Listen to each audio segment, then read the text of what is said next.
দেশে এবং দেশের বাইরে যারা এই মুহূর্তে টেলিভিশন সেটের সামনে বসে আছেন তাদের সকলকে সাম্প্রতিক বিষয় মুক্ত আলোচনার অনুষ্ঠান তৃতীয় মাত্রা দেখবার জন্য সাদর আমন্ত্রণ। দর্শক মণ্ডলী, এই পর্বের মধ্য দিয়ে তৃতীয় মাত্রা প্রবেশ করছে তার ২০০তম পর্বে।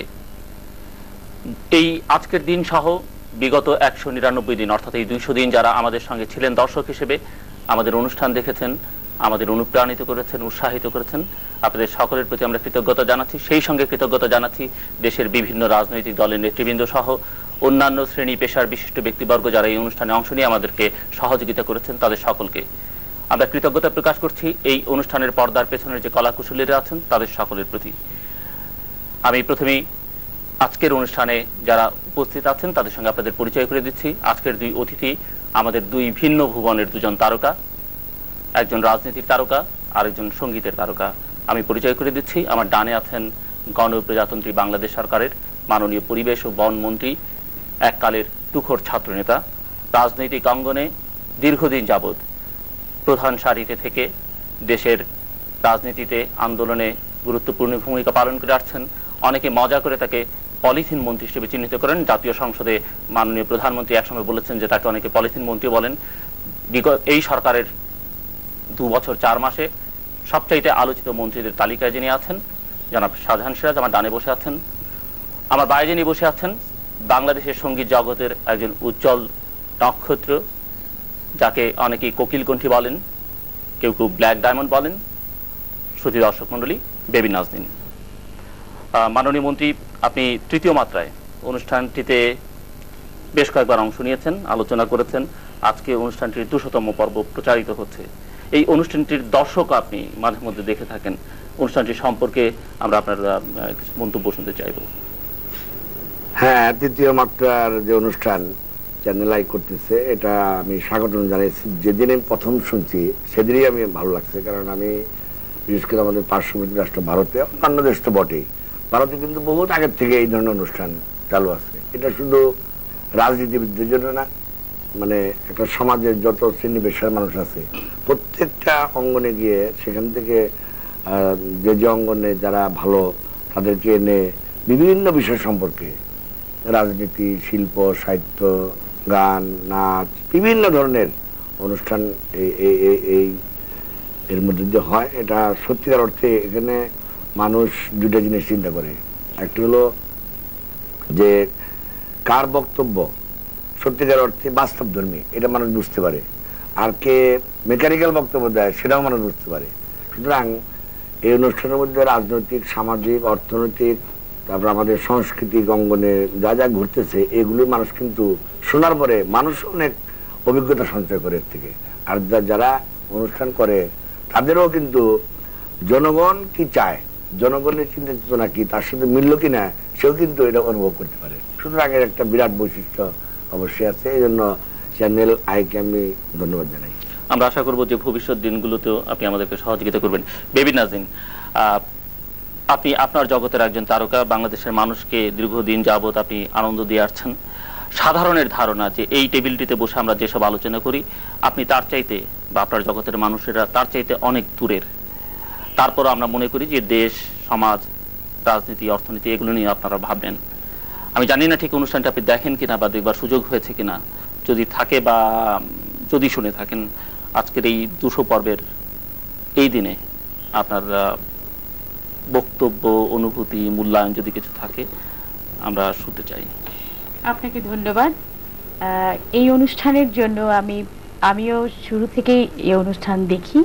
সে দিনের বেলা দেখা তো হয় না, অবশ্যই রাত্রের বেলা দেখা হয়, এবং এই অনুষ্ঠানে সবসময় দেখে আসি। আমার কাছে এত ভালো লাগে যে এটা একটি, আমার মনে হয় একটা উন্মুক্ত মঞ্চ, যেখানে বসে মুক্ত আলোচনা, প্রাণ খোলা কথাবার্তা সাধারণ জনগণের কাছে পৌঁছে যায়।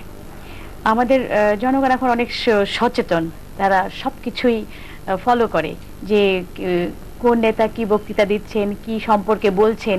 এতে করে একটা বড় ধরনের একটা কাউন্সিল হয়। আমার কাছে সেটা খুবই ভালো লাগে, এবং এটা আমি আগেও অভিনন্দন জানিয়েছি চ্যানেল আইকে, আজকেও অভিনন্দন জানাচ্ছি এই ২০০ পর্ব কমপ্লিট হওয়ার জন্য। এবং এই ২০০ পর্বে যে আপনি আমাকে আমন্ত্রণ জানিয়েছেন এবং আমার শ্রদ্ধেয় মন্ত্রী মহোদয় তিনি আছেন, তার সঙ্গে একই অনুষ্ঠানে আজকে আমি আমন্ত্রিত হয়ে আমি খুব আনন্দিত হচ্ছি এবং কৃতজ্ঞতা জানাচ্ছি চমৎকার একটি অনুষ্ঠানে আমাকে আমন্ত্রণ জানাবার জন্য। দর্শক মণ্ডলী, আগামীকাল পবিত্র ঈদুল আজহা, ত্যাগের মহিমায় ভাস্বর এই ঈদের উপলক্ষে আসলে এই দুজন অতিথিকে আমাদের এখানে নিয়ে আসা, সেই সঙ্গে আমরা এই সুযোগটি গ্রহণ করলাম। আমাদের 200 পর্বের প্রচার উপলক্ষে তাদের কিছু মন্তব্য আমরা শুনলাম।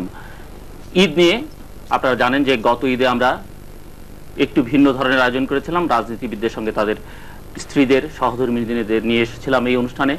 এবার আমরা সিদ্ধান্ত নিয়েছি যে এবার আমরা দেশের শীর্ষস্থানীয় রাজনীতিবিদদের সঙ্গে ভিন্ন জগতের তারকাদের নিয়ে অনুষ্ঠান করব। সেই তার সূচনা আজকে, এবং আমরা আসলে আড্ডা দেব। এখানে প্রচলিত অর্থে যে ধরনের তর্কযুদ্ধ হয়, বিতর্ক হয়, সেগুলো আমরা করব না। আমি প্রথমে মাননীয় মন্ত্রীকে জানতে চাইছি যে কালকে ঈদ, আপনি ঈদ কোথায় করবেন এবং কিভাবে সাধারণত করে থাকেন, প্ল্যান কি এবার ঈদে?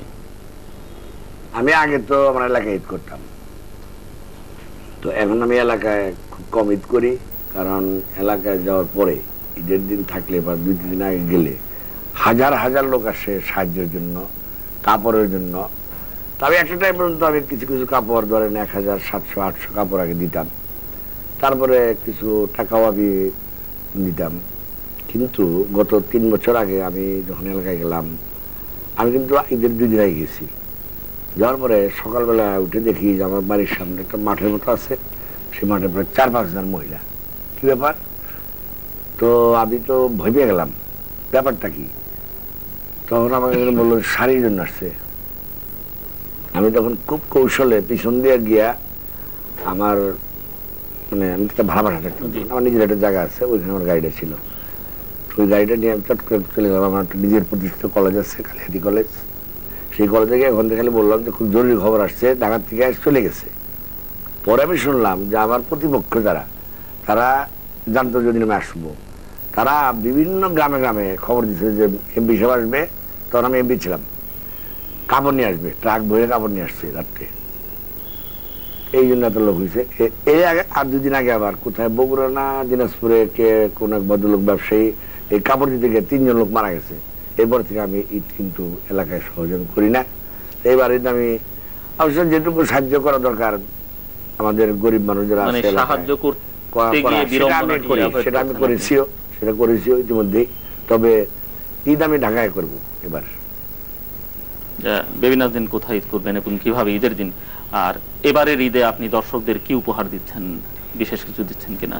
ঈদ আমি সবসময় আমার বাবা মার সঙ্গেই করি, কখনো শহরে কখনো গ্রামে। তো শহরেই বেশি হয়ে যায়, কারণ ঈদের সময় এত কাজকর্ম থাকে যে এই অ্যালবামের কাজ হয়, এই শুটিং এর কাজ হয়, যেমন করে আপনি আমাকে আজকে আটকে রেখেছেন, এরকম অনুষ্ঠানে আমাকে অ্যাটেন্ড করতেই হয়। সে কারণে আর গ্রামের বাড়ি গেলে তো আর আপনি পাবেন না আমাকে। তো সুতরাং গ্রামে যাওয়া হলো না, ঢাকাতেই এবার করছি, বাবা মা ভাই বোন সব একসাথেই। এবং আর কোরবানির যে সিস্টেম যেগুলো, সেগুলো আমার বাবা মাই ডিসিশন নেন, তারাই করে। অনুমন্ত্রী, আপনার কেমন লাগছে যে আপনি সবসময় এই টেবিলে আমরা বসেন, বাদিকে ডান দিকে থাকে আপনার প্রতিপক্ষ রাজনৈতিক দলের নেতৃবৃন্দ, নানা বিষয় নিয়ে তর্ক বিতর্ক করেন, আজকে একেবারে অন্য জগতের একজন মানুষ তারকা, কিন্তু আর সেই তর্ক বিতর্কের হচ্ছে না, সেই অনুষ্ঠানও না। তো আজকে আমি করি রাজনীতি, আর উনি হলো বাংলাদেশের সঙ্গীত জগতের একজন শ্রেষ্ঠ, অন্যতম শ্রেষ্ঠ শিল্পী বা তারকা। ওনাদের সঙ্গে আমাদের আবার মিলও আছে অনেক, কারণ ওনারাও জনতার সামনে গিয়া গান গেয়া মানুষের মন জয় করে। আমরাও কিন্তু জনতার সামনে গিয়া আমরা মানুষের মন জয় করার চেষ্টা করি। তবে ওনারা তো গান গেয়ে করেন, আপনারা কি সত্যি মিথ্যের মিশেল দিয়ে করেন না সত্যি বলে মন জয় করবার?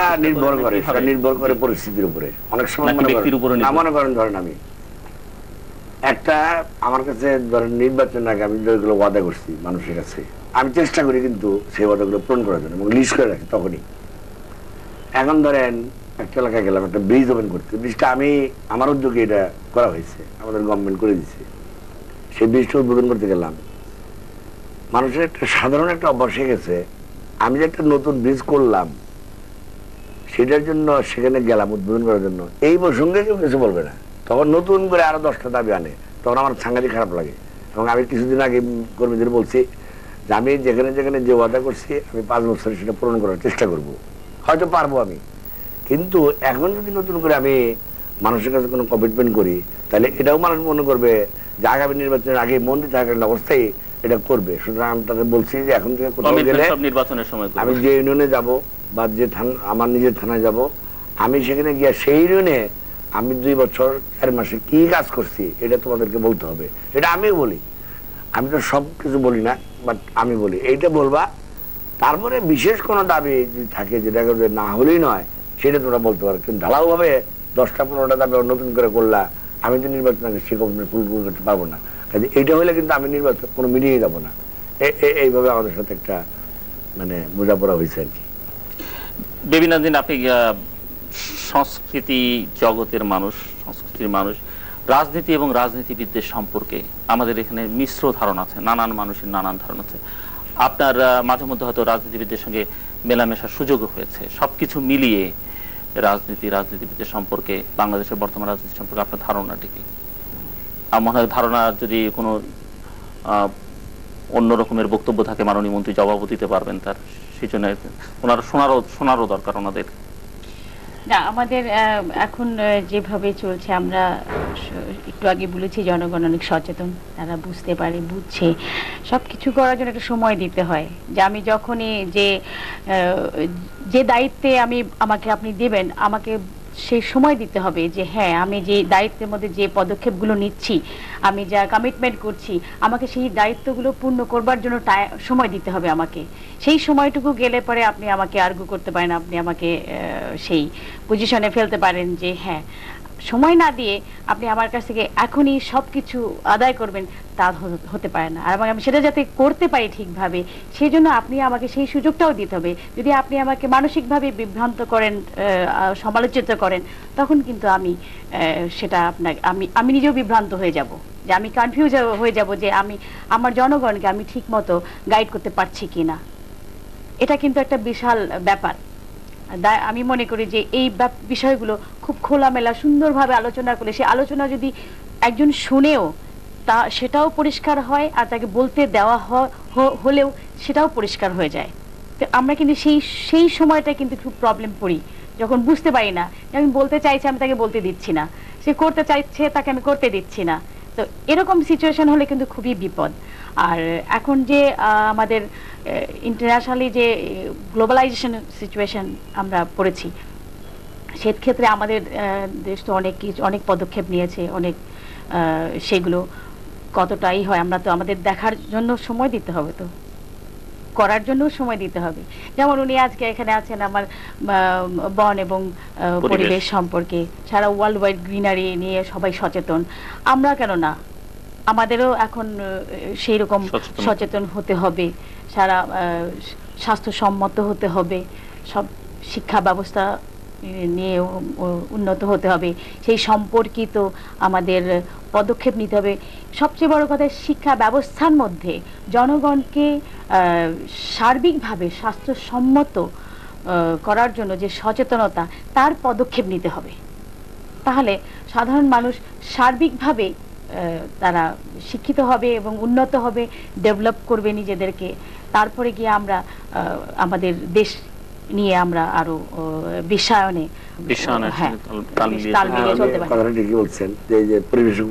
পরিবেশ। এবং 5 বছর আগেও কিন্তু পরিবেশ এবং বন মন্ত্রণালয় আমাদের এখানে একটি অত্যন্ত দুর্বল বা অত পরিচিত মন্ত্রণালয় ছিল না, গুরুত্বপূর্ণ মন্ত্রণালয় ছিল। আস্তে আস্তে এটির গুরুত্ব অনেক বাড়ছে। এখন তো ঠিকই সারা বিশ্বে 1 নম্বর সমস্যা কিন্তু পরিবেশ। কারণ একদিন আমরা চিন্তা করতাম আমি বাঁচবো কিনা, আবার কোনো সময় কোনো বছর মূল প্রতিবদ্ধ বিষয় হিসাবে আন্তর্জাতিক ঠিক করা হইতো যে আমার ভবিষ্যৎ বাঁচবে কিনা। গত বছর থেকে কিন্তু পৃথিবী বাঁচবে কিনা এই প্রশ্ন আসছে। সুতরাং পরিবেশ সম্পর্কে সরকার এবং জনগণ উভয়কেই মানে পৃথিবীর অবস্থা কি এটা কিন্তু জানতে হবে। এই যে ক্লাইমেট চেঞ্জের কারণে পৃথিবী ধ্বংসের দিকে কিন্তু অতি দ্রুত এগিয়ে যাচ্ছে, এটা কিন্তু আমাদের সবাইকে জানতে হবে।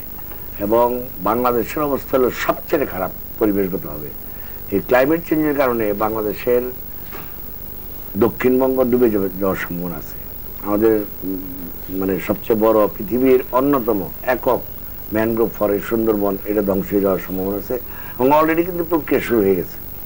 সুতরাং আজকে এই যে যেমন আমি গত বছর যখন WCG সম্মেলনে গেলাম, এটা এই পৃথিবীর সবচেয়ে বড় সম্মেলন, অদ্যাবধি যত সম্মেলন হয়েছে। 65,000 মানে মানুষ সেখানে পৃথিবীর বিভিন্ন দেশ থেকে গেছে এবং সেখানে পৃথিবীর সবচেয়ে বড় বড় কণ্ঠশিল্পী, আর্টিস্ট, কবিতা যারা লেখক, এরা কিন্তু সবাই গেছে, সব দেশ থেকে গেছে। সুতরাং সেখানে আমি দেখেছি যে সমস্ত জোহান্সবার্গ মানে শহরে 1-3 জায়গা কোথাও খালি নেই। আমরা তো মেইন কনফারেন্স হলে কনফারেন্স করছি, কিন্তু বাকি সমস্ত এনজিওরা, সমস্ত শিল্পীরা, সমস্ত মানে শিল্পীরা এক জায়গায় হয়তো 10,000-12,000 শিল্পী সেখানে তারা বসে বসে দাঁড়ায় দাঁড়ায় গান গাচ্ছে পরিবেশের উপরে, তারপর স্লোগান দিচ্ছে। কোনো জায়গায় শিল্পীরা এই যে পরিবেশ যারা ধ্বংস করতেছে তাদের প্রতিকৃতি দিয়ে নানা রকম আর্ট করে সেগুলো সেখানে রাখছে, সেগুলো দেখতেছে। অর্থাৎ সারাটা শহরে কিন্তু পরিবেশের উপর সকল শ্রেণী পেশার মানুষ তারা কিন্তু সেখানে যার যার ভূমিকা পালন করছে। সেই হিসেবে মনে করি যে বাংলাদেশেরও জনগণ তো বটেই, শিল্পী বিশেষ করে যারা গান গায় তারা যত তাড়াতাড়ি জনগণকে কাছে টানতে পারে এটা কিন্তু পলিটিশিয়ানও পারে না, এটা স্বীকার করতে হবে। আমরাও সেটা পারি না, কারণ একজন ভালো শিল্পী যাকে যার কণ্ঠ যার আবার গানের মধ্যেও কিন্তু একটা জিনিস চিন্তা করতে, পরিবেশটা কি, কোন ধরনের পরিবেশে একজন শিল্পী গান গাবে এটা কিন্তু তাকে নিজেই ঠিক করতে হবে, বুঝলেন? আমার জীবনে একটা অভিজ্ঞতা আছে, অনেক বছর আগে, 12 বছর আগে আমি ওর এলাকায় সবাই ধরলো ব্যান্ড চাই ব্যান্ড চাই, আমিও তখন ব্যান্ড সম্পর্কে আমার ধারণা নাই। হ্যাঁ, তো আমি ঢাকা থেকে একজন শিল্পী নিলাম, ব্যান্ড ট্যান্ড নিয়ে গেলাম, 1 ট্রাক খালি ব্যান্ডে নিল যন্ত্রপাতি। তো মিটিংটা যখন শুরু হলো, গানটা যখন শুরু হইলো, একদম প্রথম শ্রেণীতে আমি, আমার প্রিন্সিপাল, প্রফেসর ড্রামের আর ওই শব্দে এমন অবস্থা হইলো, আমিও কিন্তু এই ধরনের গানের সামনে বসে কিন্তু শুনে নেই, এমনি টিভিতে দেখছি। তখন আমার প্রিন্সিপাল দাঁড়িয়ে গেল, দাঁড়িয়ে বললো যে বন্ধ করেন, তার কান টান বন্ধ হয়ে গেছে এরকম অবস্থা। তারপরে গ্রামের থেকে তো লোক আসে, তারা তো রাত্রি করে যখন ফাংশন আসে তখন হাতের লাঠি থাকে, সব বুড়া বুড়া লোক যারা, সেই বুড়া লোকরা লাঠি নিয়ে দাঁড়িয়ে গেছে, বন্ধ করেন। আমি গান বন্ধই করে দিলাম, আমার অনেক টাকা নষ্ট হইলো, কিন্তু গান গাওয়া হইলো না। তবে একটা জিনিস দেখি আমার আপনার কাছে প্রশ্ন, আমরা যখন বক্তৃতা করি স্বাভাবিক আমরা চেষ্টা করি একটু মানুষকে খুশি করার জন্য, মানুষের হৃদয় জয় করার জন্য, এবং আমাদের বক্তৃতা যখন একটু ভালো লাইন বলি, ভালো কথা বলি, মানুষ তালি দেয়, সেটা কমও দেয়, বেশি দেয়, কোনো কোনো সময় একদম দাঁড়িয়ে যে তালি দেয়। এখন একটা জিনিস আমি লক্ষ্য করতেছি, এটা আমরাও কিন্তু যখন, আমি তো একটা কলেজে 2বার ভেবেছিলাম, বাংলাদেশের যত বড় বড় শিল্পী আছে সবাইকে আমি নিচ্ছি, এবং একবার না একাধিকবার। আমি যতদিন, আমি 2বার ভেবেছিলাম, জব্বার থেকে আরম্ভ করে আলিম টালিম, এরা সব, নিনা হামিদ, সবাই আমার সময়কার যারা। এবং তখন আমি চিন্তা করবেন, আমি 100 টাকা দিতাম, 50 টাকা দিতাম বড় শিল্পী যারা তাদেরকে, 100 টাকা, আলিম 100 টাকা, যাই হোক। তো এখন একটা জিনিস আমি লক্ষ্য করতেছি যে আপনারা যখন গান গাওয়ার আগে বলেন তালি দেন, তালি তো মানুষের মনের ব্যাপার, সে আপনার গানটা শুনে ভালো লাগে, সে একটা গানে 10 বার তালি দিবে, কিন্তু আপনারা জোর করে তালি দেন কেন? এইটা আমার প্রশ্ন। প্রথমে হচ্ছে শুরু করি যে আপনি প্রথমেই বলেছেন যে পরিবেশটা এরকম হতে হবে যে আমি একটা ওয়ার্ম রিসেপশন আমার হলো কিনা, আমাকে পছন্দ করছে কিনা দেখি, একটু পরীক্ষা করে দেখি, তখন কথা শুনছি কিনা এটাকে পরীক্ষা করে দেখি। তখন হয়তো কেউ অন্যদিকে তাকিয়েছে, কেউ আরেক দিকে তাকিয়েছে, কেউ হয়তো গল্প করে যাচ্ছে, আমি একটা শিল্পী যে স্টেজে দাঁড়িয়ে আছে, শুরু করেছে, সে গান শুরু করবে, হ্যাঁ, হয়তো এমন হলো যে দর্শক আগে থেকে এত বোর হয়ে আছে যে সেই শিল্পীটা আসার সঙ্গে সঙ্গে খুব উত্তেজিত হতে পারলো না, বা তাকে একটা যে অভ্যর্থনা জানাবে সেটাও পারছে না। তখন সেই সময় সেই ক্ষেত্রে মাঝে মাঝে এগুলো করতে হয়, যে দেখি তালি দিতে পারেন নাকি, বলে তালি তালি চলতেই থাকে, কমিউনিকেট করা। তখন তখন যখন তারা তালি দিতে শুরু করে দেয় তখন সব কনসেন্ট্রেশনটা আর্টিস্টের প্রতি থাকে। আর একটা গান শুনে যখন তারপরে তাকে বলি যে ঠিক আছে এবার গান শোনো তাহলে। আর গান শুনে যখন তালি দেন না, গানের মধ্যেও কিন্তু বলে, হ্যাঁ গানের মধ্যে বলেন যে ওইদিকে তালি হচ্ছে না, অনেক সময় হয় যে ওইদিকে তার কনসেন্ট্রেশন হচ্ছে না, মানে দূরের মানুষের সাথে যোগাযোগ হচ্ছে না, এই জন্য যোগাযোগ করা, আপনাদের দিকে ফেরানোর জন্য, দৃষ্টিটা ফেরানোর জন্য। তার মানে বোঝা যাচ্ছে যে মাননীয় মন্ত্রী গান বেশ ভালোই, শুধু গানই শোনেন না, অনুষ্ঠান দেখেন, ভালো অনুষ্ঠান দেখেন। ওই যে বললাম আমাদের উস্তাদদেরকে নিয়ে গেছিল। না, আমাদের বেলা কিন্তু উল্টাটা হয়। আমাদের বেলা হয় কি, একজন বক্তৃতা করতেছে, তার বক্তৃতা ভালো লাগতেছে না, তখন বিশেষ করে ইয়াং ছেলেরা তালি দিয়ে থাকে কন্টিনিউয়াস। সে মনে করে, সে বক্তা মনে করে ভালো বক্তৃতা দিয়েছে, সে আরো বসিয়ে দেওয়ার জন্য তালি দেয়। একটা টাইম যখন আসে তখন সে বুঝতে বলতে বন্ধ করে দেয়। এটাও হয়। গান গাইবার পরে যখন কখনো মানে কেউ হয়তো তালি দিল না, অনেক গানে হতেই পারে, অনেক গানে যেমন অনেক গান তার ভালো লাগছে না, সে তালি দেবে না, কিন্তু কারো ভালো লাগছে সে তালি দিচ্ছে। তখন কেমন লাগে? মানে একটি গান গাইবার পরে হয়তো তুমুল করো তালি, আরেকটি গান গাইবার পরে হয়তো মৃদু করো তালি, তখন কেমন করে? যখন উনি গান গায়, উনি আসলে অডিয়েন্স কে দেখে গান গায়, যে গানগুলো কমন, পরিবেশ বুঝে গান পছন্দ করে। কতগুলো গান তো একবারে উনি গাইলে ইশারা পছন্দ করে, ওই গানটা যখন শব্দ উচ্চারণ করে তখনই তালি পড়ে যায়, শেষের দিকে তো পরে, মাঝখানে পড়ে। এটা ওনাদের নির্ভর করে যে দর্শকদের মানে চিন্তা চেতনাটা এবং কোন ধরনের দর্শক সামনে আসছে এটা লক্ষ্য রেখে গান গায়। তবে আরেকটা প্রশ্ন করবো আপনাকে, যে সঙ্গীত জগতে আসলেন, নিশ্চয়ই এর পিছনে অনেকের অবদান আছে। আপনার বাপ মা থাকতে পারে, বা আপনার আত্মীয় স্বজন থাকতে পারে, বা যে কেউ, যে কোনো মানুষই থাকতে পারে, কোনো গুরুর থাকতে পারে। কিভাবে আসলেন সঙ্গীত জগতে? ভালো কথা বলেছেন। আমার ব্যাপারটা আমি কিভাবে আসলাম এটা জনগণ সবাই জানে, আমার দেশেও বিদেশেও সবাই জানে, সব জায়গা থেকে। শুরুটা ছিল এরকম যে যখন আমি অনুষ্ঠানে গান গাইছিলাম, সেই অনুষ্ঠানের প্রধান অতিথি ছিলেন, আমার বাবা ছিলেন একাডেমির প্রিন্সিপাল। বাবার অনেক ছাত্রছাত্রী ছিল, তো তার মধ্যে বাবা যখন গান শেখাতো, কিন্তু আমি দূরে বসে থেকে দেখতাম, আমি নিজে ক্লাসে যেতাম না, কারণ বাবা খুব মানুষ, রাগী মানুষ ভীষণ, দেখতাম ছাত্রছাত্রীদের প্রতি ভীষণ হচ্ছে। তো আমি আর ক্লাসে গিয়ে বসতাম না, কিন্তু দূরে থেকে শুনতাম। বাবা ভীষণ ভালো বাঁশি বাজান, বাঁশি শুনতাম, গান শেখানো শুনতাম, তো দূর থেকেই দেখে দেখে ওটা হয়েছে। কিন্তু ওই যে নিয়মিত যে ছকে বাঁধা অনেক পরে আমাকে ছকে বেঁধেছে। তার আগে আমি এমনিতেই গলা খুলে চিৎকার করে গান গাইতাম, জোরে জোরে জোরে জোরে। তো সেটার দর্শক ছিল খুব সাধারণ মানুষ চারপাশে, যারা শিল্পী হিসেবে তাদের কাছে আমি কেউ না, কিন্তু আমার গান তাদের ভালো লাগতো, সেটা তার জন্য আমি গাইতাম। যখন আমি ভালো গাই, আমার বাবা চিন্তা করলো যে আচ্ছা এ তো ভালোই গাইছে, গলাটা ভালোই, দেখি একটু চেষ্টা করে, বসো সারেগামা করো।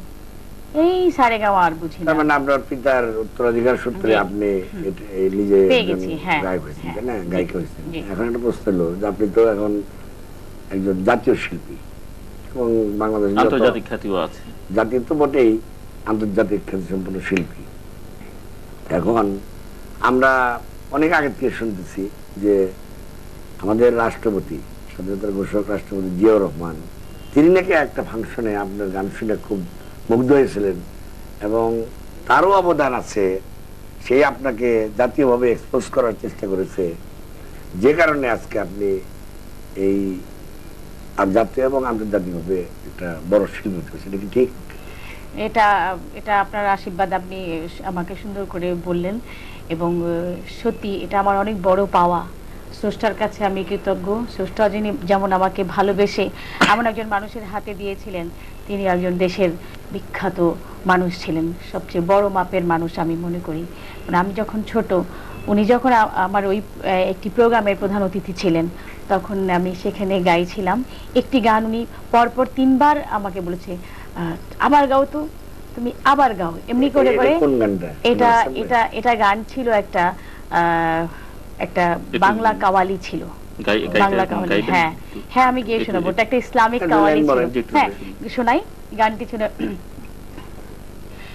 इनायत करम माबूद शुक्रिया मेहरबानी, इनायत करम माबूद शुक्रिया मेहरबानी, इनायत करम माबूद शुक्रिया मेहरबानी, तुमी दिले मोदेर नया जिंदगानी, तुमी दिले मोदेर नया जिंदगानी, तुमी दिले मोदेर नया जिंदगानी, नया जिंदगानी, इनायत करम माबूद शुक्रिया मेहरबानी। এটা ছিল বাংলা কাওয়ালি একটা। তখন আমি ছোট্ট একদম বাংলা কাওয়ালি। হ্যাঁ বাংলা কাওয়ালি গাই ওরকম। তারপরে উনি বললো, মামনি তুমি আর কি কি গান জানো বলো তো? তখন আমি আবার গাইলাম ওই যে খাঁচার ভিতর অচেন পাখি। হ্যাঁ, তারে ধরতে তারে ধরতে পারলে মন বেড়ি দিতাম পাখির পায়, কেমনে আসে যায় খাঁচার ভিতর অচিন পাখি, কেমনে আসে যায়। লালন সঙ্গীতেরও চর্চা করতেন তাই না? লালন গীতি সব সঙ্গীতই চর্চা করেন। তারপরে এরপর একটা নজরুল গীতি গাইলাম। হ্যাঁ ওই অনুষ্ঠানে নজরুল গীতি শুনলো সে। আমি তখন যে গানটি গাইলাম উনি বলল, তুমি জানো এই গানটি আমার মা গাইতেন। গানটি মনে আছে নিশ্চয়ই?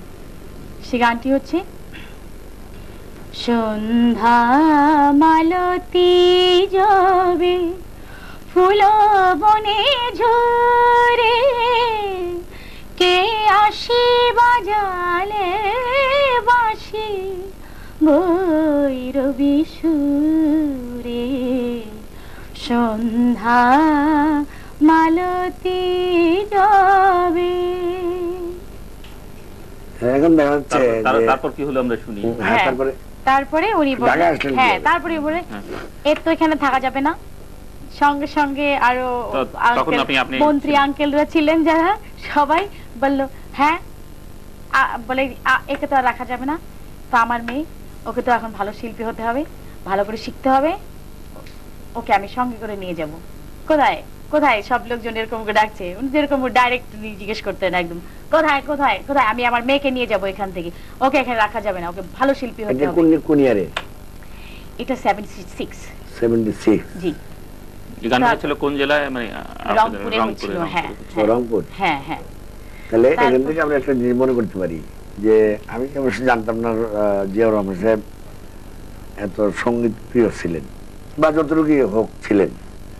তাহলে উনি যে বাংলাদেশে ওনার আমলেই এই যে আপনার নতুন করে অনুষ্ঠান, এটা আমার মনে হয়, আমার ধারণা আর কি, যে ওনার গানের শোনার পরে উনি কিন্তু নিজে ইন্সপায়ার হয়ে গেছেন এবং একটা গ্রামে বা একটা ছোট শহরে এত ভালো আর্টিস্ট আছে, বাচ্চারা এত ভালো ভালো বাচ্চা এত ভালো ভালো গান গায়, এই আইডিয়ার থেকে মনে হয় বা এই ধরনের আইডিয়ার থেকে উনি চিন্তা করছেন যে বাংলাদেশের গ্রামে গ্রামে হাজার হাজার শত শত শিশু শিল্পীরা আছে যাদেরকে প্রতি বছর এই নতুন করে অনুষ্ঠানের মধ্য দিয়ে যদি ডিস্ট্রিক্ট থেকে থানার থেকে সংগ্রহ করে আনা যায়, তাহলে বাংলাদেশের এই এই অঙ্গনটা একটা সমৃদ্ধ অঙ্গন হবে। অর্থাৎ শিল্প জগৎ বা আমাদের, হ্যাঁ শিল্পই তো, শিল্প তো সবকিছু কভার করে, গান নাচ সবকিছু কভার করে। এই কারণেই মনে হয় আমার মনে হয় যে এই সমস্ত অনুষ্ঠানগুলো দেখে বাচ্চাদের এত সুন্দর সুন্দর গানগুলো শুনে তিনি অনুপ্রাণিত হয়েই এই নতুন করে অনুষ্ঠান না শুধু করছেনি, তারপরেও আবার শিশু একাডেমি যে করছে, এটাও কিন্তু সমস্ত বাংলাদেশের শিশুরা গ্রামে গঞ্জে যারা ছড়িয়ে আছে তাদের দেখে নাই বা তাদেরকে ঢাকা, তখন তো ঢাকা কেন্দ্রিক ছিল, ঢাকায় যারা ভালো শিল্পী তারাই গান গাইতো। আমিও পরপর জাতীয় প্রতিযোগিতা করতে শিশু একাডেমির আওতায় তখন ছিল, তখন নতুন করে বোধহয় কেবল শুরু হচ্ছে কি হবে হয়নি, তো পরপর 4 বার আমি ন্যাশনাল অ্যাওয়ার্ড নিয়েছি। সেই সময়। তাহলে এটা আমরা ধরে নিতে পারি যে শহীদ রাষ্ট্রপতি জিয়াউর রহমান যতদিন জীবিত ছিলেন আপনার সঙ্গে কি যোগাযোগটা ছিল? আমার কাছে তো তিনি মহাপিতা আমার কাছে, তো আমি আমার ব্যক্তিগত শ্রদ্ধা তার কাছে সবসময় থাকবে, সবসময়। এটা আমি মনে মনে আমার পারিবারিক ভাবেই আমি সেটা পালন করে আসি। তাহলে আমরা একটা জিনিস কল্পনা করতে পারি, আমি ওনার আরেকটি গান শোনাবো, যে গানটি উনি খুবই পছন্দ করেছেন, এবং সেই গানটি সমস্ত উনি মন্ত্রী এমপি যারা ছিলেন সবাইকে মানে ধমক দিয়ে বসিয়ে বলেছিলেন যে এই গানটি শোনো। সেটাও আমি শোনাচ্ছি এখন। তার আগে আমার হ্যাঁ এটা পরে যখন আমাকে সাথে করে নিয়ে চলে আসলেন, সাথে করে নিয়ে চলে আসলেন, তখন এই যে কাওয়ালিটি গাইলাম, এই কাওয়ালিটা ছিল পরে আরেকবার আমাকে উনি দিনাজপুরে নিয়ে গেছেন, সেখানে ইসলামিক কনফারেন্স, সমস্ত মানুষ আমাদের হুজুররা টুপি টুপি পড়া, সেখানে আমাকে বলছে আমার মেয়ে এখন গান গেয়ে শোনাবে আপনাদেরকে। অ্যানাউন্সমেন্ট দিয়েছে নিজেই, আমার মেয়ে এখন গান গেয়ে শোনাবে বলে। আমি তখন উঠছি, ওনার দিকে তাকিয়ে আছে, আমি কি গাবো। আমাকে বলে কি কাওয়ালি কাওয়ালি, হ্যাঁ তাহলে গাও বলে। উনি বসে আছেন, আমি গাইছি তখন এই যে কাওয়ালি, বাংলা কাওয়ালিটা গেলাম। বিশ্বাস করতে পারবেন না যে আমাদের সাধারণ যে সঙ্গীত প্রিয় মানুষই যে ডান্স করে, নাচে, তালি দেয় তা না, আমাদের হুজুররাও এটা এনজয় করে। তখন দেখলাম সমস্ত টুপি পরা মানুষ সবাই এই বাংলা কাওয়ালি শুনে ভীষণ রকমের চেয়ার মাথায় তুলে নাচতে শুরু করে দিল, এবং কখন ভালো লাগলো। উনি তখন সাথে সাথে উঠে বসলে, আমি তো আপনাদের নাচাতে পারলাম, আমার মেয়ে তো আপনাদের ঠিকই নাচিয়ে দিল। আমার এত তারপরে আমি সেই গানটি শোনার আগেই বলছি যে আমার সবসময় মনে হয়েছে যে তিনি আমার মুখ দিয়ে বাংলাদেশের সকল শিশুদেরকে দেখেছেন। উনি দেখেছেন যে শিশুদেরকে কিভাবে সাপোর্ট দেওয়া উচিত, এবং শিশুদেরকে কতটুকু যত্ন নিলে তারা জীবনে প্রতিষ্ঠিত হতে পারবে, এবং তাদের ভবিষ্যৎ অত্যন্ত সুন্দর হবে। আমি খুবই মিস করি, কারণ আজকে আমি যে পর্যায়ে এসেছি, আর তিনি বেঁচে থাকলে সবচেয়ে খুশি হতেন, বলতেন দেখো আমার মেয়ে কত বড় হয়েছে, কত জনপ্রিয় হয়েছে। আমি এই দুঃখ আমাকে কিন্তু সবসময় করে। এটার সাথে আমি আমার রাজনীতির কোনো সম্পর্ক নেই, কোনো সম্পর্কই নেই। তো সেই জন্য আমি মনে প্রাণে শ্রদ্ধা করি আর এই বিষয়টা। না, আপনার সাথে সম্পর্ক না থাকলেও জিয়াউর রহমান তো আমি আমার ব্যক্তিগত বললাম, তিনি একজন বড় নেতা, একজন রাষ্ট্রপ্রধানের দায়িত্ব কি সকল ক্ষেত্রে যাতে মানুষ সুযোগ পায়। জি, তিনিও রাজনীতি, দলীয় রাজনীতির ঊর্ধ্বে থেকে কাজগুলো যিনি করতে পারবেন তিনি বড় নেতা। সবাই যেন এবং সেই সময়ে অনেক শিল্পী, শুধু আমি না, তার পরবর্তীতে অনেক শিল্পী তার কাছে অনেক জনপ্রিয়, শাহনাজ রহমতুল্লাহ, রুনা লায়লা, সাবিনা ইয়াসমিন, তারপরে ফেরদৌস ওয়াহিদ, ফকির আলম, এরা সবাই কিন্তু তার কাছ থেকে সেই প্রিভিলেজটা পেয়েছে, সেই সাপোর্ট পেয়েছে।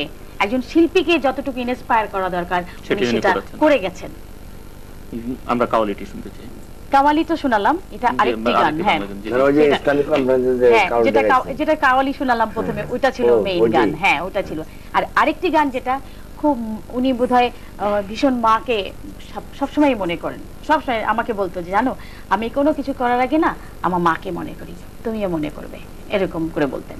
তো সেই সময় আমি একটি গান গেয়েছিলাম, সেই গানটির জন্য মানে উনি চোখ দিয়ে পানি পড়ছিল টপ টপ করে। গানটি আমি শোনাই। মায়ের প্রসবের জ্বালায় সোনার অঙ্গ কালা,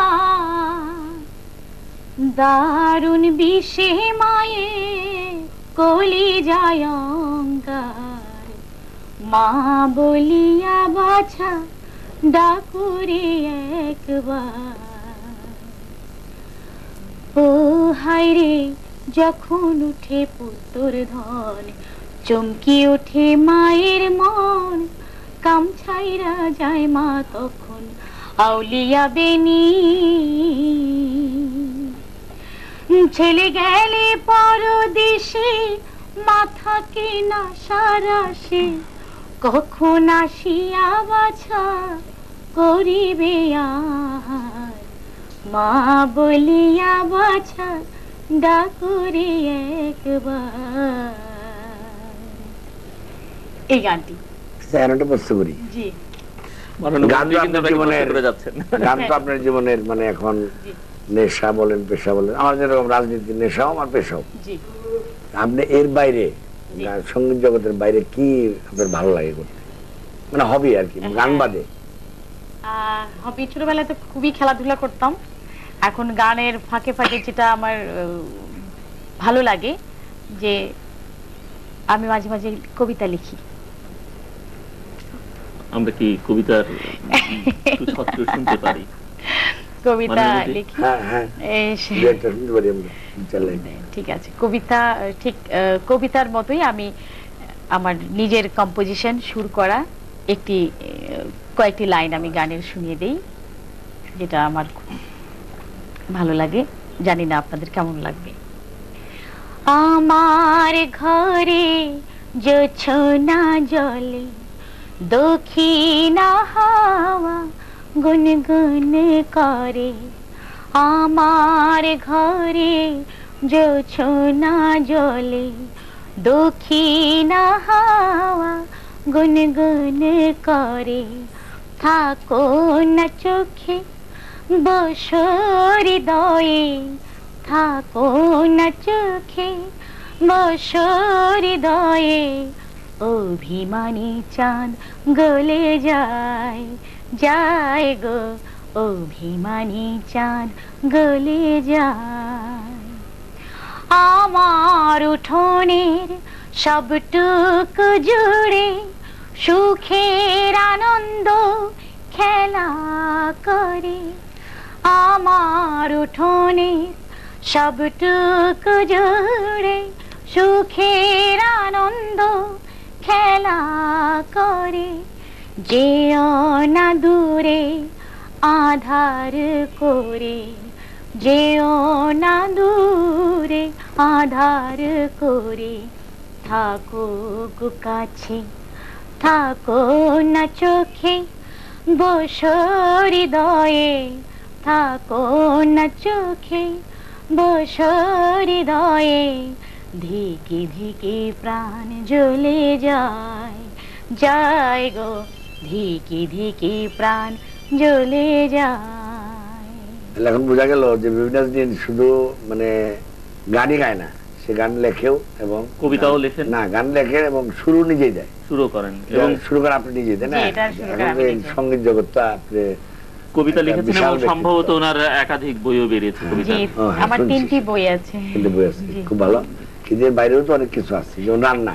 অনেকে নিজে রান্না করেন বাসায়? হ্যাঁ, মাঝে মাঝে রান্না করি, যখন যেদিন কোনো কাজই থাকে না, মনে হয় যে একটা চেষ্টা করি একটা রান্না করার। দেখেন বাংলাদেশের মাননীয় মন্ত্রী কিন্তু খুব ভালো রান্না করতে পারেন, আমি জানি। উনি কি এর মধ্যে একটা রান্নার প্রোগ্রাম আমাদের ঈদের এক অনুষ্ঠানে উনি রান্না করেছেন। সেটা আমার জেল জীবনের অভিজ্ঞতা আর কি। প্রায় একটা 4 বছর পুরো জেলে ছিলাম। জেলে গেলে রান্না শেখা যায়, আমিও যেতে চাই জেলে। জেলে রান্না করার ব্যবস্থা আছে, আমরা যদি 10 জন লোক চাই আমাদের রান্নার লোক দিবে, আমরা পলিটিক্যাল বিজনার ছিলাম।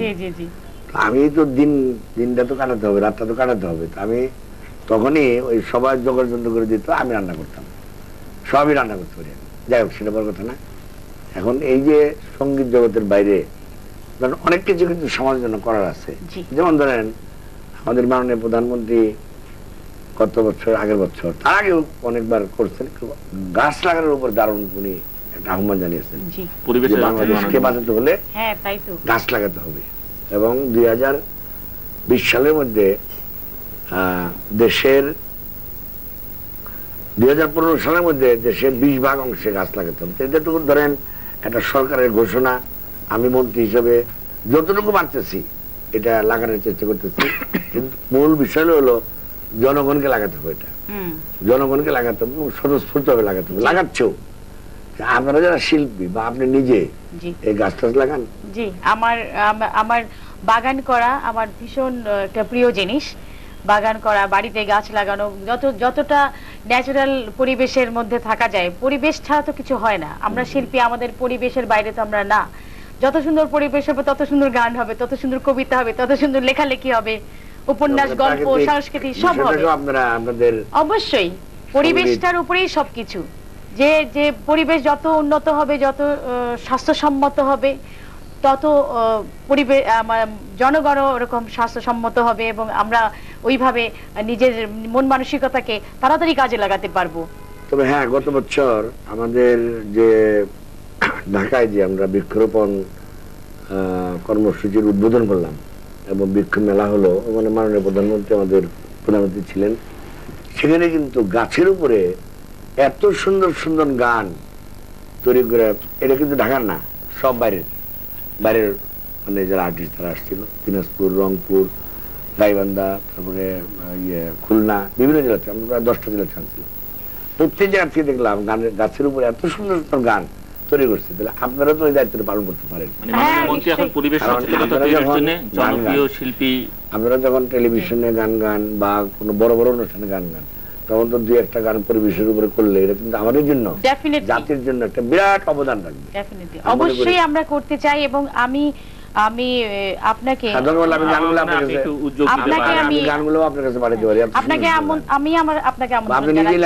যে আপনি সময় নেন, করেন, আমাকে ডাকেন, আমার মতো যত শিল্পী আছে আপনি ডাকেন, আমরা সব শিল্পীরা একসঙ্গে দাঁড়িয়ে যাব পরিবেশের পক্ষে।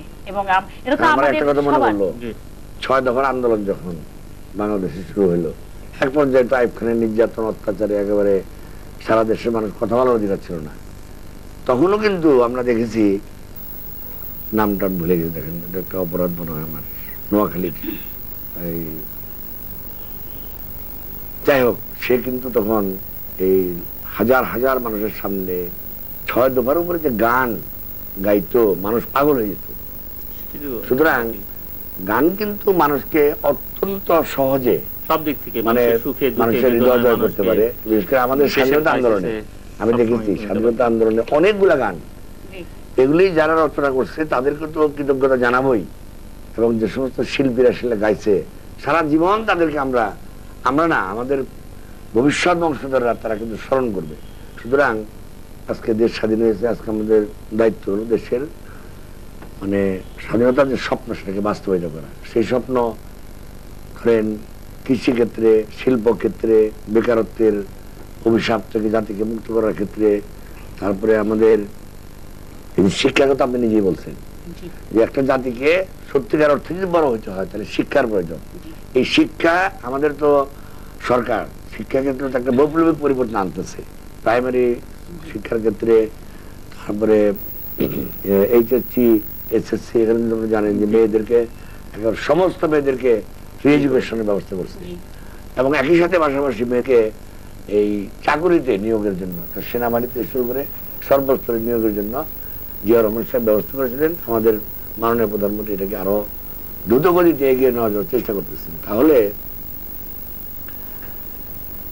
আমাদের শিল্পীরা মানুষকে নকল মুক্ত শিক্ষার ব্যাপারে সচেতন করতে পারে, মানে এমন একটা গান গাবে। নিজেও কিছুদিন যখন নকল মুক্ত পরিবেশের কারণে যে আমরা স্লোগান একটা আসলো, আমি নিজে ব্যক্তিগতভাবে আমার নিজের ফিলিংস থেকে, চিন্তা ভাবনা থেকে আমি যতগুলো অনুষ্ঠান করেছি সব জায়গায় আমি নকল মুক্ত, মাদক মুক্ত এসবের পক্ষে আমি একটা বক্তব্য রেখেছি, প্লাস তাদেরকে ইন্সপায়ার করেছি যে আমার কথাটা অ্যাজ এ সাধারণ একজন হিসেবে, নাগরিক হিসেবে, এবং আমার শিল্পী হিসেবে আমার যে দায়িত্ব আমার দেশের জন্য, আমার দেশের সাধারণ আমার দর্শকদের জন্য, আমি চাই যে তারা এটা মানুক, মেনে চলুক।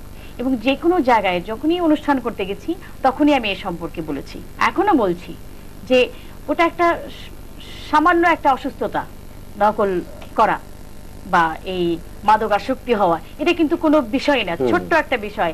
শুধু পারিবারিক ভাবে যদি এটাকে কনসেন্ট্রেট করা যায়, পারিবারিক ভাবে বাবা মা, ফ্যামিলি, পরিবারের মানুষ যদি এটার প্রতি একটু নজর দেয় তাহলেই কিন্তু হয়ে যায়। গান তো আসলে ধরেন বিভিন্ন ধরনের গান আছে, কিন্তু গানও তো মানুষের মন এবং মানুষের যে চেতনা এটাকে পরিবর্তন করে, এটা ঠিক সবসময় গান করে, আন্দোলনে গান সবসময় সহযোগিতা করে এসেছে। সমাজের সর্বক্ষেত্রে কিন্তু গান মানুষের মন এবং চেতনাকে পরিবর্তন করে। তাহলে আজকে বাংলাদেশের বর্তমান যে রাজনৈতিক, অর্থনৈতিক, সামাজিক পরিস্থিতি, এই পরিস্থিতিগুলোর উপরে যদি আপনারা যারা গান গায় তাদেরকে বলেন যে এই ধরনের গান আপনারা লেখেন, সুরকার যারা, তাদেরকে আপনারাও কিছু উদ্যোগ নিতে পারেন। কথাটা তুললামই এই জন্য। তবে আমি ওনাকে বলতেছি যে আপনারা যেহেতু বড় শিল্পী, আপনারা যদি যারা গান লেখে তাদেরকে যদি বলেন যে আপনারা এই ধরনের গান লেখেন, এই ধরনের গান সুর দেন, সুরের উপরেও গান অনেকটা নির্ভর করে, তাহলে কিন্তু যে কাজটা 10 বছরে আমরা আমাদের মধ্যে করা সম্ভব না, সেটা হয়তো আমরা অর্ধেক আপনি আপনি আমাদের সঙ্গে বসেন, আসেন, বলবেন, আমরা গান লিখতে বলবো, এটাকে তৈরি করা হবে, রেকর্ড করা হবে, এটার উপরে ভিজুয়ালাইজেশন করা হবে, তারপরে আমরা এটাকে ছড়িয়ে দিতে পারবো। পরিবেশের উপর কিন্তু আমরা হয়তো আমাদের সব কমপ্লিট সিলেবাসে আমাদের পরিবেশকে অন্তর্ভুক্ত করবো। এই যে ক্লাস 5 থেকে 10 পর্যন্ত মিনিমাম অন্তত এই সময়টুকুর মধ্যে যেন পরিবেশের সবকিছু সম্পর্কে সহজ ভাষায় প্রত্যেকে বুঝতে পারে। আমার গাছ লাগাতে হবে, আমার পরিচ্ছন্ন থাকতে হবে। আচ্ছা, আপনি কি পলিথিন ব্যবহার করেন বাড়িতে? পলিথিন তো কোথাও পাওয়া যাচ্ছে না। যায়, পাওয়া যায়, চুরি করে চুরি বিক্রি করে। না, নাই তো। অনেকেই বলে বিপদে আছি, ভীষণ বিপদে, কিছুই ক্যারি করতে পারি না। নট ইভেন মানে অনেক সময় অনেক গুরুত্বপূর্ণ জিনিস ক্যারি করতে পারি না এই পলিথিনের অভাবে। আপনি কি বলেন? চটের ব্যাগ কিনতে পারেন?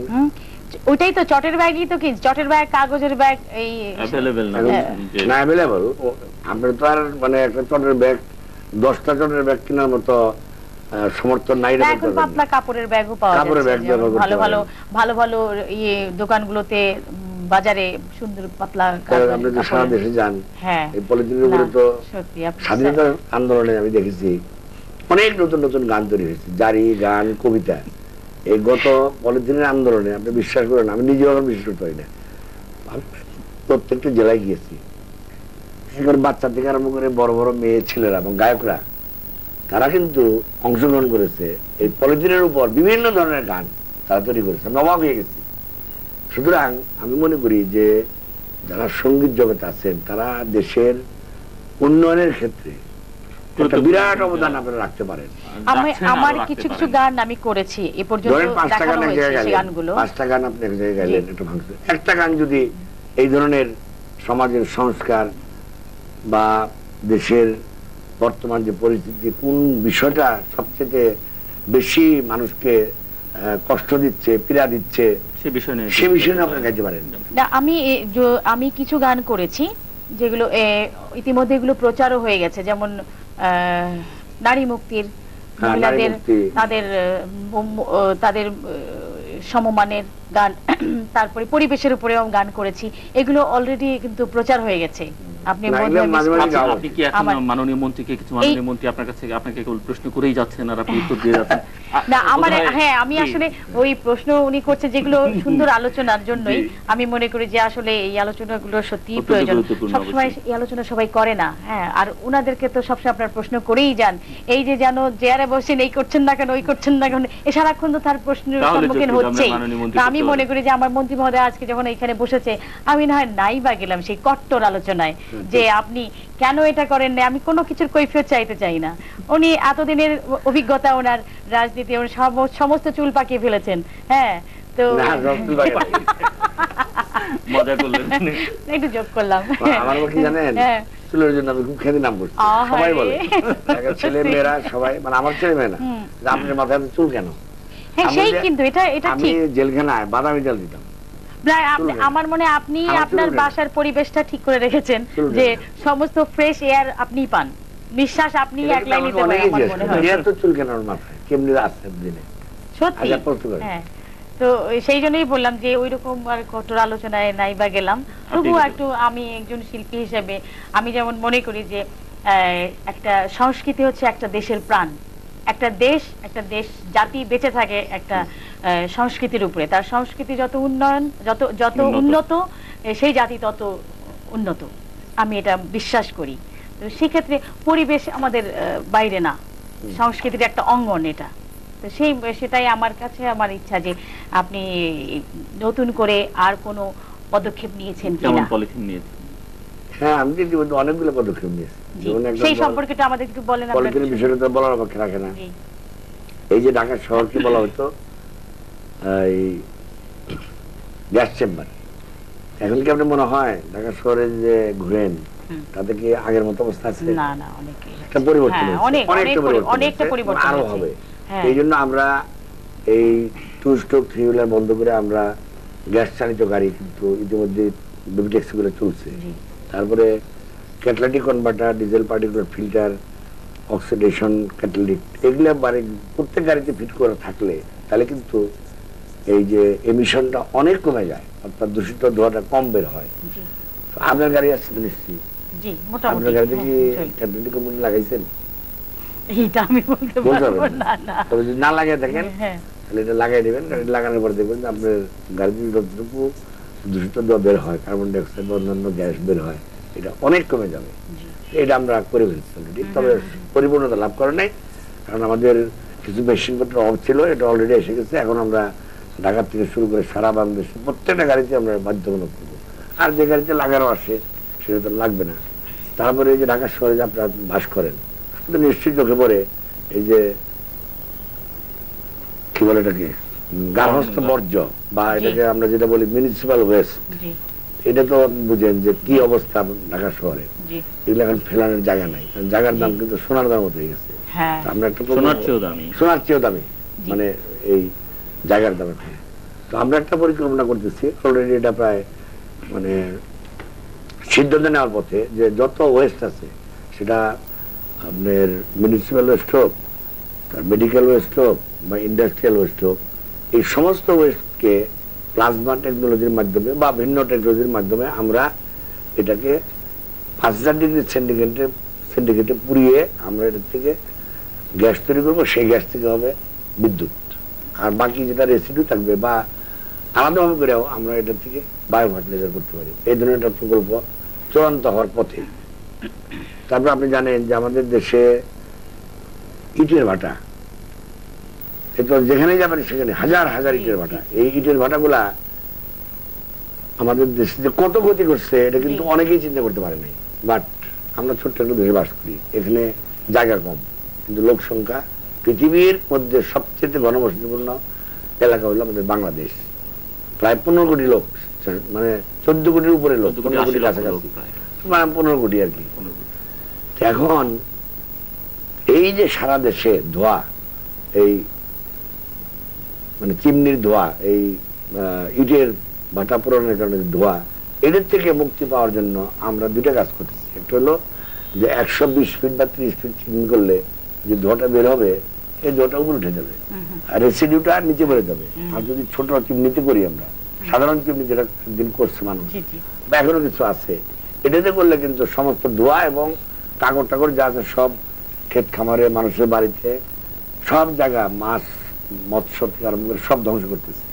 এবং মানুষ তো মানে প্রতিদিন যে কত লোক, কত হাজার লোক আক্রান্ত হচ্ছে এই ধোঁয়ার কারণে বিভিন্ন রোগে, এর কোনো মানে সীমানা নাই।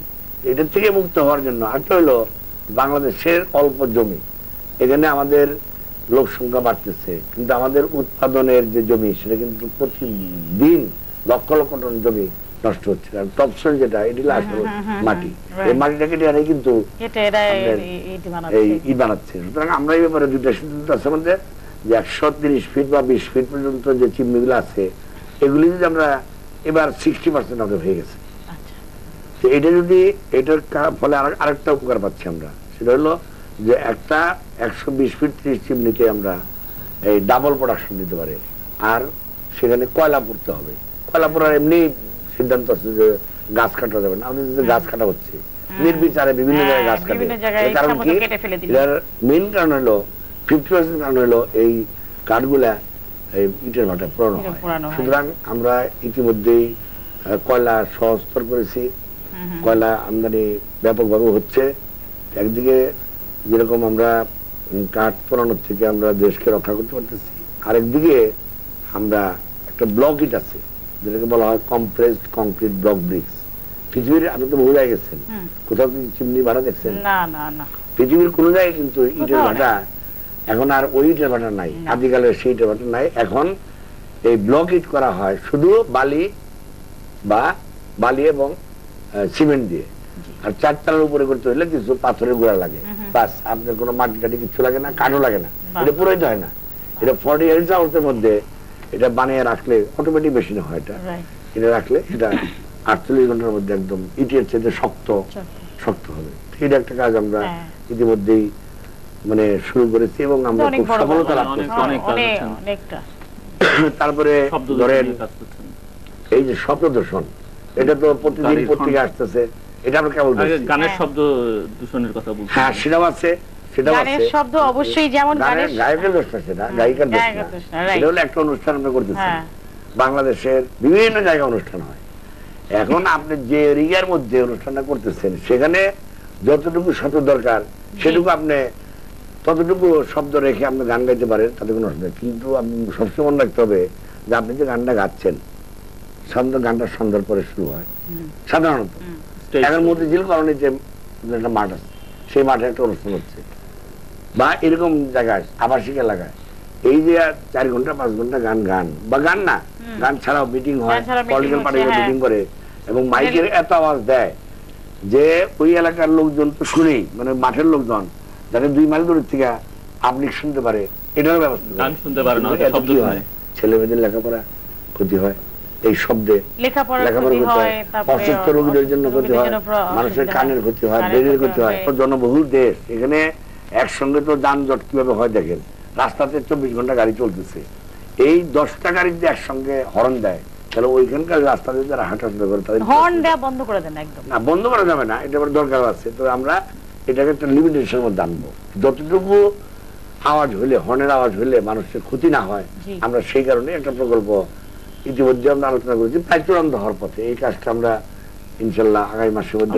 অনুষ্ঠানের শেষ প্রান্তে আছে, আপনি এগিয়ে যেতে থাকুন, ওনাদের সহযোগিতা দরকার হলে নিশ্চয়ই করবেন, উনি তো করবেন। না, অবশ্যই আপনারা যখনই আমাদেরকে প্রয়োজন হবে, আমরা শিল্পীরা কারা, আপনারা যখন ভালোবেসে আমাদের ডাকেন, দেশের স্বার্থে, জনগণের স্বার্থে। আপনি কি পাখি ভালোবাসেন?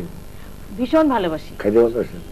পাখি খাই না, আমার খুব মায়া মমতা লাগে, আমি খাই না পাখি। এখন দেখেন দেশে কিন্তু যে বিদেশ থেকে যে পাখিগুলো আসে সেবার একদম কম। এবার কিন্তু প্রথমত আমি জবাই দেখতে পারি না, এবার অনেক চেষ্টা করলাম পাখি এটা ধরার জন্য, ভালোবাসার জিনিস, কিন্তু পাচ্ছি না। একদিন পর পাইছি, পাখি ধরছি, কিন্তু বিভিন্ন জায়গায় খোঁজ করে পাওয়া যাচ্ছে না, কমছে অনেক কমছে। তবে এটাও আপনাদের গানের মধ্যে যদি একটা বিষয়বস্তু আনতে পারেন খুব ভালো হয়, খুব ভালো হয়।